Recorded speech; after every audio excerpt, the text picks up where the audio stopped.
Buenas tardes. Dentro del entrenamiento crítico de los DEL, tenemos el segundo, que es el gerenciamiento de la velocidad. El DEL 0207. Vamos a mirar específicamente lo que son los objetivos, qué es lo que persigue este entrenamiento. Hablamos sobre el exceso de la velocidad, velocidad excesiva, velocidad inadecuada, velocidad permitida, efectos de la velocidad y la pérdida de control, distancias de parada, y otros temas como limitadores de velocidad, que aquí no los aplicamos, pero que también es importante que lo conozcan.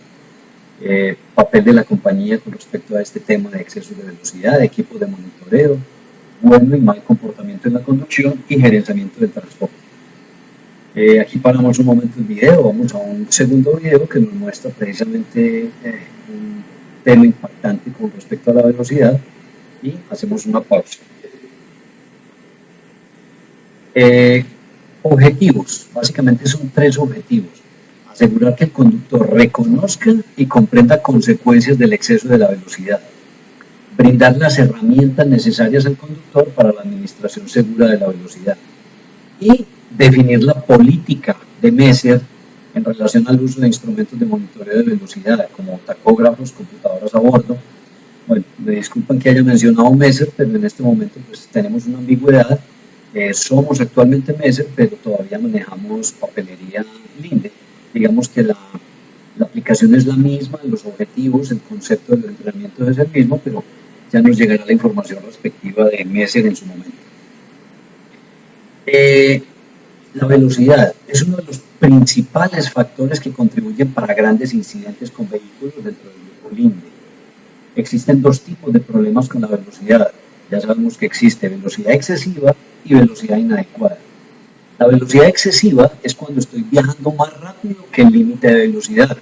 Es decir, la norma es muy clara y me dice que la velocidad máxima permisible dentro de una ruta urbana es de 60 kilómetros. Ya si viajo un poco más, estoy sobrepasando este límite de velocidad, por lo tanto estoy entrando en una velocidad excesiva. Velocidad inadecuada cuando viajo demasiado rápido para las condiciones. ¿Cómo así? Pues estamos hablando de condiciones del vehículo, de las llantas, condiciones ambientales, condiciones atmosféricas, lluvias, condiciones del piso, aceite, por ejemplo, regado, gasolina, que generan ya condiciones adversas para la velocidad y para el control del vehículo. Todo esto hace que la velocidad inadecuada pues llegue a un punto tal cuando nos excedemos en dadas las condiciones del terreno. Los límites de velocidad son establecidos para indicar una velocidad razonable para la mayoría de los vehículos en circunstancias normales, pero en condiciones no ideales o el vehículo de riesgo más alto, viajar significativamente abajo del límite de velocidad es necesario para permanecer dentro de las tolerancias de seguridad. En vías urbanas, con una velocidad permisible de 600 km por hora, el riesgo de accidente con muertes dobla para cada 5 km por hora arriba del límite de velocidad. Es decir, que si yo estoy sobrepasando en 5 km por hora esta velocidad, es decir, voy a 65 km por hora, el riesgo de accidentarme con muertes incluido está doblando, se está duplicando cada que incremente en 5 km por hora esta velocidad. En vías rurales pasa lo mismo, pero obviamente cuando hablamos a 80 km por hora, el riesgo dobla para cada 10 km por hora arriba de la velocidad media de tráfico. Velocidad excesiva. Ya dijimos que cuando el conductor excede los límites de velocidad definidos, ya sea por la legislación local o por la compañía, pues está violando la velocidad, está entrando en la velocidad excesiva. Hay que hacer claridad de que el INDE siempre nos define que la norma más estricta es la que debemos cumplir.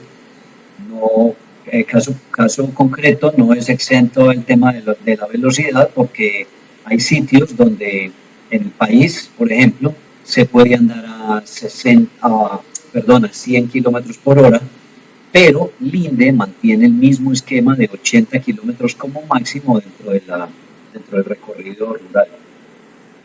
Siempre la velocidad es la definida, la más exigida, bien sea por Linde o bien sea por la legislación. ¿Qué nos lleva a velocidades excesivas? Falta de conciencia del riesgo. Por ejemplo, cuando yo veo o cuando yo voy por una vía húmeda y recorro el vehículo a la misma velocidad que si estuviera el asfalto seco, pues no tengo la conciencia clara de que ese coeficiente de fricción entre la llanta y el piso se me está incrementando, se me está decrementando en un 66%, por lo tanto el agarre no es el mismo. Planificaciones inadecuadas, cuando por algún motivo hay excesivas entregas, entonces claro, las últimas entregas van a ser más agitadas porque lo que pretendo es tratar de cumplirle al cliente con mis entregas y entonces ahí puede esto inducirme a llevar a una velocidad excesiva. No hay un proceso de gerenciamiento y control de la velocidad. Cuando yo no le hago un seguimiento al personal, cuando no lo estoy realimentando en velocidades excesivas, cuando no tengo un monitoreo, pues obviamente estoy dejando al libre albedrío este concepto del personal operativo y puede incurrir fácilmente en un exceso de velocidad. Situaciones personales, deseo de llegar pronto a casa, el tema de alguna tensión, alguna cita médica personal que se tenga, todo esto puede llevar también a un exceso de velocidad. Situaciones de trabajo, andar retrasado, terminar un viaje temprano, necesidad de recuperar tiempo perdido. Otro es el tema de la disfrute de la velocidad, ¿sí? El ego, soy el mejor, aquí en mi vida, en la vida, pues yo soy el que mando, soy el que manejo a alta velocidad sin riesgo. Y lo otro, el comportamiento de otros usuarios en la vía. A veces me dejo llevar por murear, como dice uno por ahí, alguien me está tentando a exigirme velocidad, entonces lo hago. Todas estas situaciones llevan a velocidades excesivas. La velocidad inadecuada, ya dijimos, cuando el conductor así cumple con los límites de velocidad establecidos, conduce más rápido que lo que debería de acuerdo a condiciones de su vehículo y de su entorno. Esta velocidad no puede ser preestablecida y depende exclusivamente del criterio del conductor. Yo no le puedo decir al conductor, vea, cuando esté lloviendo, usted tiene que andar a 50, 40, 30, 20 kilómetros, ¿no? Porque hay una cantidad de condiciones que pueden llevar al conductor a definir un criterio óptimo de velocidad de 20 o 30, dependiendo de las situaciones. ¿Qué nos llevan a velocidades excesivas? Cuando no hay una buena identificación de los peligros, cuando hay una falta de atención y una pobre evaluación del ambiente o entorno en que se conduce. Hay una percepción de que cumplir con las reglas es suficiente. A mí me dijeron que iba a 80 por oral y voy a 70, no hay problema. Pero es que 70 para esas vías tan estrechas y con tanta curva no nos lo permite. Percepción de que es el otro quien debe protegerse. Yo voy sobre mi vía y el que se me atraviesa, pues el problema es de él. No. Influencia del estrés, alcohol o drogas. Para llevar siempre la velocidad adecuada, debe tener siempre en cuenta factores como factores ambientales, lluvia, sol de frente, niebla, oscuridad, tema de tráfico, cantidad de vehículos alrededor, velocidad promedio de otros vehículos, las características o tipo de otros vehículos, otros actores de la vía, peatones, bicicletas, motocicletas, ganado, animales en la vía, etc. Otros factores como escuelas o parques cerca de la vía, animales en la zona, sitios de evento o aglomeraciones, hacen que deba tener en cuenta estos factores para adecuar mi velocidad. Hay otra velocidad, que es la velocidad recomendada. Linde, y valga la pena en este momento hablar de Linde, Linde nos recomienda andar siempre 10 kilómetros por debajo de la velocidad permitida. Entonces es un lineamiento que tiene Linde. Si veo un aviso de 30 kilómetros, pues lo ideal es bajar a 20 para mantener siempre ese concepto de conservación y de preservación por la seguridad. Efectos de la velocidad y pérdida de control. Aproximarse a una curva muy rápido aumenta la probabilidad de que el conductor pierda el control del vehículo. Estamos hablando de fuerzas centrífugas, hay situaciones en la vía en la cual no hay un peralte adecuado, entonces eso permite que el vehículo salga disparado, se vuelque fácilmente. El centro de gravedad del vehículo puede cambiar mucho más rápido si el conductor pierde el control y la dirección debido a la velocidad. Cuando los conductores están en un viaje largo y salen de una carretera o una autopista, ellos frecuentemente no reducen su velocidad adecuadamente. Aquí es donde se presenta también pérdida de control, volcamientos. Viajar muy próximo del vehículo enfrente a velocidades excesivas y frenar repentinamente lleva a muchos incidentes, es decir, mantenga la distancia. Siempre deje una salida como uno de los 5 hábitos de manejo defensivo. Sobre las distancias de parada, pues ya esto se ha hablado mucho, la imagen habla por sí sola.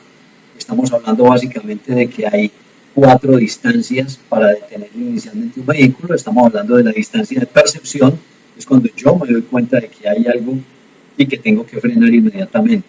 La distancia de reacción es cuando mi cuerpo manda la señal para que el freno se actúe. La distancia de retraso del freno, desde mi pie hasta el sistema de las zapatas o de las pastas, hay un tiempo también que es considerado el tiempo de retraso de freno. Y finalmente la distancia de frenado, cuando el vehículo derrapa o cuando el vehículo, por sus condiciones de freno, pues empieza a disminuir velocidad hasta llegar a cero. A mayor velocidad obviamente hay más distancia de reacción, más distancia de frenado, mayor la velocidad de impacto, mayor la energía del accidente y más la posibilidad de perder el control. Con reducir un poco la velocidad vamos a aumentar la capacidad de controlar el vehículo y evitar el accidente. Reducir mucho la velocidad y energía del impacto, reducir la severidad del accidente, reducir el tiempo para salir de una situación de peligro. La velocidad y el peso. Aquí me están hablando básicamente de que cuando yo incremento o doblo la velocidad del vehículo, requiero 4 veces más la fuerza de parada. Cuando doblo el peso, requiere 2 veces más la fuerza de parada, de detener, de vencer esa inercia que tiene ese vehículo, requiero 2 veces más esa fuerza. Pero cuando estoy duplicando tanto la velocidad como el peso, requiero 8 veces la fuerza de parada. Por eso hay que tener en cuenta siempre que la velocidad y el peso me están incrementando más la posibilidad de tener un tiempo más largo de parada. Aquí me hablan de que un camión puede llegar a pesar hasta 40 veces el peso de un vehículo de pasajeros. Por tal motivo es tan complicado frenar un vehículo de estos tractocamiones. Limitadores de velocidad. Aquí básicamente me están hablando de que son equipos que bloquean el ingreso de combustible al motor, básicamente pues con el objetivo de controlar velocidad, pero no aplicaría en caso de un descenso. En un descenso yo no estoy acelerando el vehículo, por lo tanto el bloqueo de ingreso de combustible al motor no es tan efectivo. Al fin y al cabo la inercia por el descenso pues va a incrementar la velocidad. Entonces no garantizan que nunca habrá un exceso de velocidad. Por tal motivo no se aplica dentro de nuestra organización. Lean debería asegurar que los conductores sean monitoreados de forma efectiva en el cumplimiento de las velocidades máximas legales o definidas por la compañía. Debería asegurar el caso del feedback, es decir, una realimentación en caso de que hayan excesos de velocidad, en caso de que hayan eventos dentro de la ruta. El coaching, que es mirar como el potencial de cada uno de los conductores para tratar de mejorar estos aspectos. Administración de consecuencias, ya sería llegar a sanciones disciplinarias por actos de eventos presentados en la vía. Y siempre pensar en refuerzos de tipo positivo, mejorando las condiciones y garantizando conciencia en el personal operativo para evitar este tipo de eventos como el exceso de velocidad. Los vehículos comerciales del INDE sabemos que requieren un instrumento de monitoreo, porque realmente un OBC o un computador a bordo no es un elemento de control, es simplemente de monitoreo para saber cuándo se presenta un evento, una acelerada, una frenada, un exceso de velocidad. Y la cámara a bordo, que está implementada desde hace un par de años y que ha sido tan efectiva dentro del proceso de realimentación del personal para mirar todas, digamos, estas anomalías o este tipo de situaciones adversas dentro de la conducción. El buen comportamiento en la conducción. ¿Qué hace ser un conductor que tenga buen comportamiento? que cumpla con técnicas de manejo defensivo, que haya una aceleración lenta y progresiva, que evite frenar bruscamente. Acuérdense que frenar bruscamente es reducir la velocidad drásticamente en 5, 6, 8, 10, 11 kilómetros por hora en un segundo. Conducir a la velocidad adecuada de acuerdo a las condiciones. Mantener una velocidad constante. Una manera adecuada de frenar. Usar el freno de motor, el freno de ahogo, cuando este esté disponible. Ajuste el estilo de conducción dependiendo de la hora del día. El nivel de revoluciones por minuto adecuado en el motor. Tiempo mínimo del motor encendido sin movimiento del vehículo, que sea lo mínimo posible, para no impactar negativamente el medio ambiente y no generar desgastes innecesarios en el vehículo. Mal comportamiento es todo lo contrario, cuando hay velocidades excesivas por carreteras o velocidades inadecuadas, cuando hay aceleraciones bruscas, cuando hay frenadas bruscas, cuando hay cambios constantes y repentinos de velocidad, con tiempos excesivos del motor encendido sin movimiento del vehículo, cuando hay un comportamiento agresivo del conductor en el medio, en la vía. Miremos un momentico de qué manera impactamos o de qué manera más bien controlamos o tratamos de asegurar que no se presenten excesos de velocidad. Y para eso nos vamos a este reporte, ya lo conocen ustedes, es el reporte de criticidad de nuestros conductores. Aquí por ejemplo está el de febrero, oculté la celda que me muestra el nombre de los conductores, pero básicamente aquí me está hablando de que cualquier exceso de velocidad que tenga un conductor automáticamente lo clasifica como riesgo alto. Si vemos esta columna C, me está mostrando si C es mayor que 0, automáticamente dele el indicador de alto. Así pueda tener muy buenos kilometrajes, así no tengan ningún tipo de aceleraciones. Vamos a mirar a una persona con pocas aceleraciones, por ejemplo esta, si le pongo un solo exceso de velocidad, automáticamente me lo llevo alto. O sea que por este lado también estamos haciendo un control permanente, al menos de conciencia en la persona, para que no se presenten este tipo de excesos de velocidad. Pues vamos otra vez a las diapositivas. Los datos hay que manejarlos y mantenerlos de una manera permanente, que haya cumplimiento de exigencias legales, que esté bien calibrado, monitorear permanentemente la velocidad, hacer análisis de incidentes o de los mismos eventos, análisis de una frenada brusca, análisis de un exceso de velocidad. Tales análisis pueden dar información detallada del comportamiento del conductor, por ejemplo en temas de velocidad, aceleración, desaceleración. Cada informe de incidente con vehículo debe tener el OBC o el computador a bordo o datos del tacógrafo incluidos. ¿Qué responsabilidades tiene toda la organización? Pues el conductor inicialmente es responsable por mantener un buen comportamiento en la conducción de la siguiente forma: no excederse en velocidades máximas, conducir a las velocidades adecuadas, mantener velocidades estables, utilizar las técnicas de manejo defensivo evitando así las frenadas bruscas. El personal administrativo va a ser responsable por dar al conductor herramientas apropiadas para cumplir con las necesidades relacionadas a la velocidad. Entrenar al conductor en temas respectivos a la velocidad excesiva, velocidad inadecuadas, velocidad recomendada. Dotar los vehículos con equipos necesarios para el control de la velocidad. Vuelvo y repito, aquí el tema no sería tanto de control de velocidad como sí monitoreo de velocidad. Analizar la información de dichos equipos, tomar las acciones necesarias, mantener un buen comportamiento en los conductores que ya lo tienen y mejorar los comportamientos que no son adecuados. Se deben mantener registros por un tiempo determinado, mínimo 12 meses, registros sobre excesos de velocidad, frenadas bruscas, aceleraciones bruscas, conducciones erráticas.